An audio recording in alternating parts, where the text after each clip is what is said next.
Hello dears, welcome back to Xylem learning. മക്കളെ, Rima miss ആണ്. നമ്മുടെ ഫുഡ് ആൻഡ് ഹ്യൂമൻ എക്സാമിന് ഏറ്റവും ഇമ്പോർട്ടൻ്റ് ആയിട്ടുള്ള ഒരു ചാപ്റ്റർ ആണ് അല്ലേ. അപ്പോൾ ഇന്ന് നമ്മൾ ഡിസ്കസ് ചെയ്യാൻ പോകുന്നത് ഭക്ഷ്യവസ്തുക്കളുടെ സംഭരണം, സ്റ്റോറേജ് ഓഫ് ഫുഡ് ഐറ്റംസ്.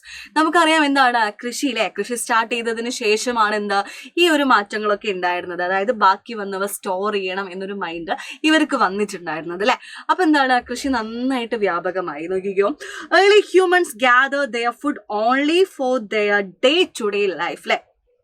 ആദിമ മനുഷ്യരൊക്കെ അന്നത്തേക്ക് ആവശ്യമായ ഭക്ഷണം മാത്രമായിരുന്നു ശേഖരിച്ചിട്ടുണ്ടായിരുന്നത്. പക്ഷെ അഡ്വാൻസ്മെന്റ് ഓഫ് അഗ്രികൾച്ചർ, കൃഷി വ്യാപകമായതോടെ humans got more food than they needed അല്ലെ. കൃഷി വ്യാപിച്ചതോടുകൂടി ആവശ്യത്തിലധികം അവർക്ക് ഭക്ഷ്യവസ്തുക്കൾ ലഭിക്കാൻ തുടങ്ങി. അപ്പൊ ബാക്കിയുള്ളവ നമുക്ക് കളയാൻ പറ്റില്ലല്ലോ. അപ്പൊ അവരെന്ത് ചെയ്തു?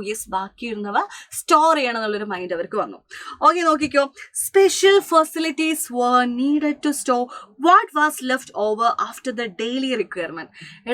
അവരുടെ ഡെയിലി റിക്വയർമെന്റ് ഇല്ലേ, അതായത് അന്നത്തേക്ക് വേണ്ട ഭക്ഷണം അല്ലെ, അത് മാത്രം അത് മാത്രം അന്നത്തേക്ക് എടുത്തിട്ട് ബാക്കിയുള്ളവ സ്റ്റോർ ചെയ്യാൻ അവർ തീരുമാനിക്കുകയാണ് അല്ലെ. അപ്പൊ ദൈനംദിന ആവശ്യം കഴിഞ്ഞ് ബാക്കിയായവ സൂക്ഷിച്ചു വെക്കുന്നതിന് പ്രത്യേകം സൗകര്യങ്ങൾ ആവശ്യമായി വന്നു. അതായത് അവരുടെ ഡെയിലി റിക്വയർമെന്റിനുള്ള ഫുഡ് മാത്രം എടുത്തിട്ട് ബാക്കിയുള്ളവ സ്റ്റോർ ചെയ്യണം അല്ലെ. അതിന് വേണ്ടിയിട്ട് സ്പെഷ്യൽ ഫെസിലിറ്റീസ് വേണമായിരുന്നു അല്ലെ. അപ്പോൾ അത് ആവശ്യമായിട്ട് വന്നു, സ്പെഷ്യൽ ഫെസിലിറ്റീസ് ഒക്കെ ആവശ്യമായിട്ട് വന്നു അല്ലെ. ബാക്കി വന്നവല്ലേ, ഇതൊക്കെ കൃഷി വ്യാപകമായതിനു ശേഷമാണ് ഫുഡ് അല്ലെ, അതായത് ഭക്ഷ്യവസ്തുക്കൾ ഒരുപാട് ബാക്കിയായിട്ടുണ്ടായിരുന്നു അല്ലെ. അങ്ങനെ എന്ത് ചെയ്തു? Human understood that if soil is kneaded moulded and baked into pot, water can be collected and boiled in them അല്ലെ. അതായത് ഇവരിങ്ങനെ മനസ്സിലാക്കി, അതായത് മണ്ണ് കുഴച്ചിട്ട് അല്ലെ, നമ്മുടെ മണ്ണ് ഇങ്ങനെ കുഴച്ച് പാത്രങ്ങളാക്കി, അല്ലെങ്കിൽ മണ്ണ് കുഴച്ച് പാത്രങ്ങളായി രൂപപ്പെടുത്തി ചുട്ടെടുത്ത് കഴിഞ്ഞാൽ അതിലെന്ത് ചെയ്യാം? വെള്ളം ശേഖരിക്കുക അല്ലെ. നമുക്ക് എന്ത് ചെയ്യാം? വെള്ളം കളക്ട് ചെയ്യാം അല്ലെ, അല്ലെങ്കിൽ ബോയിൽഡ് അല്ലെ, അല്ലെങ്കിൽ ചൂടാക്കാനൊക്കെ അത് ഉപയോഗിക്കാം എന്ന് അവർ മനസ്സിലാക്കി. ഓക്കെ, അതുപോലെ മറ്റൊന്നായിരുന്നു ഇവര് ആദ്യകാലങ്ങളിൽ ഇൻ ഏർലിയർ ഡേയ്സ് പോട്രി ആയിരുന്നു പോട്രി, കളിമണ്ണ് അല്ലെ, കളിമണ്ണ് കൊണ്ടായിരുന്നു അവർ മൺപാത്രങ്ങൾ ഉണ്ടാക്കിയിട്ടുണ്ടായിരുന്നത്. കണ്ടോ, ഈ പിക്ചർ കണ്ടോ, കളിമണ്ണ് കൊണ്ടായിരുന്നു അവർ മൺപാത്രങ്ങൾ ഉണ്ടാക്കിയിരുന്നത്. അതിൽ മൺപാത്രങ്ങൾ ആഹാരം പാകം ചെയ്യാനും അവര് ഉപയോഗിച്ചിട്ടുണ്ടായിരുന്നു. ഓക്കെ, അപ്പോ അതുപോലെ മറ്റൊന്ന്, there is an evidence of granaries constructed in early times to store food grains. അതായത് എവിഡൻസ് ഉണ്ടായിട്ടുണ്ട്, അതായത് ഭക്ഷ്യധാന്യങ്ങൾ സംഭരിച്ച് സൂക്ഷിക്കുന്നതിനായി പ്രാചീന കാലത്ത് ധാന്യപ്പുരകൾ നിർമ്മിച്ചിരുന്നു എന്ന് തെളിവുകളുണ്ട്. ഓക്കെ, നമ്മുടെ ഹരപ്പൻ സിവിലൈസേഷനിലെ ധാന്യപ്പുര നിങ്ങൾ കേട്ടിട്ടുണ്ടോ അറിയില്ല. അപ്പൊ ധാന്യപ്പുര പ്രാചീന ഇന്ത്യയിൽ നിലനിന്നിരുന്ന നദീതട സംസ്കാരമായിരുന്ന സിന്ധു നദീതട സംസ്കാരം അഥവാ ഹരപ്പൻ സിവിലൈസേഷൻ അല്ലെ. ഇവിടെ ഏറ്റവും പ്രധാന സവിശേഷതകൾ ഒന്നാണ് ഇവിടുത്തെ ധാന്യപ്പുര. അതായത് ഈ ധാന്യങ്ങളൊക്കെ സ്റ്റോർ ചെയ്യുന്ന ഒരു സ്ഥലമായിരുന്നു ഈ പറയുന്ന granary.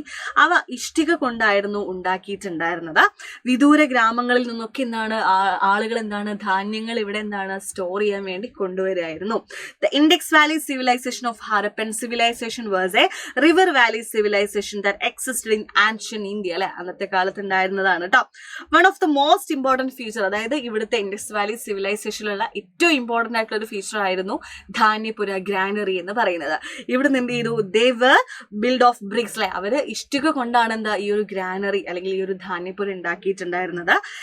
Grains were brought from the distant villages and stored in these granaries. അതായത് ഒരുപാട് വിദൂര ദേശങ്ങളിൽ നിന്നൊക്കെ ആളുകൾ വന്നിട്ട് ഇവിടെ ധാന്യങ്ങൾ ഇവിടെ സൂക്ഷിച്ചു വെക്കാറുണ്ടായിരുന്നു. ഓക്കെ, അതുപോലെ ഈ ഒരു ചോദ്യം നിങ്ങൾ എക്സാമിന് പ്രതീക്ഷിച്ചോ കേട്ടോ. ബാക്കിയുള്ള ഭക്ഷ്യവസ്തുക്കൾ എന്തിലൊക്കെ ആയിരിക്കും അവർ സൂക്ഷിച്ചിട്ടുണ്ടാവുക? പോട്രിയിലെ മൺപാത്രങ്ങളിലുണ്ട്. അതുപോലെ ബാഗ് അല്ലെ, അതായത് മൃഗത്തോല് കൊണ്ട് നിർമ്മിച്ച സഞ്ചികളിൽ അവർ ബാക്കി വന്ന ഫുഡൊക്കെ സ്റ്റോർ ചെയ്തിട്ടുണ്ടാവും. ബാക്ക് മാറ്റ്, ആനിമൽ സ്കിൻ അല്ലെ. അതുപോലെ baskets made of bamboo read, അതായത് മുള കൊണ്ട് നിർമ്മിച്ച കുട്ടകള്. അതുപോലെ വുഡൻ വെസൽസ് അല്ലെ, മരപാത്രങ്ങളിലൊക്കെ അവർ ബാക്കി വന്നവ സ്റ്റോർ ചെയ്തിട്ടുണ്ടാവും അല്ലെ. അപ്പോൾ അഡ്വാൻസ് അഡ്വാൻസ്മെന്റ് ഓഫ് അഗ്രികൾച്ചർ, കൃഷി വ്യാപകമായില്ലേ. അപ്പൊ എന്താണ് ഒരുപാട് ഫുഡ് ഐറ്റംസ് ഒക്കെ എന്താണ് ബാക്കി വന്നു. അങ്ങനെ അവരെന്താണ് സ്പെഷ്യൽ ഫെസിലിറ്റീസ് ഒക്കെ അല്ലെ, അതായത് ഫുഡ് സ്റ്റോർ ചെയ്യാൻ ഡെയിലി റിക്വയർമെന്റിന് ശേഷമുള്ള ദൈനംദിന ആവശ്യം കഴിഞ്ഞ് ബാക്കിയുള്ള ഭക്ഷണങ്ങൾ അവർ സ്റ്റോർ ചെയ്യാൻ തീരുമാനിക്കുന്നു. അങ്ങനെ എന്താണ് ഒരുപാട് അല്ലെ നമ്മളെ ഗ്രാനറി ധാന്യപ്പുരകള്, പോട്ടറി മൺപാത്രം, അതുപോലെ മൃഗത്തോല് കൊണ്ട് നിർമ്മിച്ച സഞ്ചികള്, വുഡൻ വസൽസ് മരപാത്രങ്ങളിലൊക്കെ അവരെന്താണ് ഫുഡ് സ്റ്റോർ ചെയ്തിട്ടുണ്ടായിരിക്കാം. ഓക്കെ, അപ്പോൾ നമ്മൾ ബാക്കി വന്ന അവർ സ്റ്റോർ ചെയ്തിട്ടുണ്ട്. ഇനി നമ്മൾ അടുത്ത വീഡിയോയിൽ എന്താ പറയുന്നറിയോ, ഇവര് ബാക്കി വന്നവ സ്റ്റോർ ചെയ്യുക മാത്രമല്ല ചെയ്തത്, ഇവർ ആവശ്യക്കാർക്ക് എന്താണ് കൈമാറ്റവും എക്സ്ചേഞ്ചും ചെയ്യാറുണ്ടായിരുന്നു. ദേശങ്ങൾ കടന്നു എന്താണ് എക്സ്ചേഞ്ച് ചെയ്തിട്ടുണ്ടായിരുന്നു കേട്ടോ. അത് അടുത്ത വീഡിയോയിൽ പറയാം. അതിനു മുമ്പ് നിങ്ങൾ എന്ത് ചെയ്യണം, യെസ് നമ്മുടെ അപ്കമിങ് ലൈവ് വരുന്നുണ്ട്. ആ ലൈവിൽ നമ്മൾ ഈ ചാപ്റ്ററിൻ്റെ ഫുൾ റിവിഷൻ എന്താണ് നമ്മൾ ക്ലാസ് ആയിട്ട് എടുക്കുന്നതായിരിക്കും. അപ്പോൾ അത് കണ്ടു കഴിഞ്ഞാൽ നിങ്ങൾക്ക് ഈ കാര്യങ്ങൾ ഒന്നുകൂടി ക്ലിയർ ആവും. നമ്മുടെ ഫസ്റ്റ് പാർട്ടിൽ നമ്മൾ ഇതൊന്നും പറഞ്ഞിട്ടില്ല. ഇനി എന്താണ് അടുത്ത ലൈവിൽ നിങ്ങൾ എന്താണ് എന്തായാലും കയറണം. അതിൽ നമ്മൾ എന്താണ് ഡീറ്റെയിൽഡ് ആയിട്ട് ഓരോ കാര്യങ്ങളും പറയുന്നതായിരിക്കും കേട്ടോ. Okay guys, by.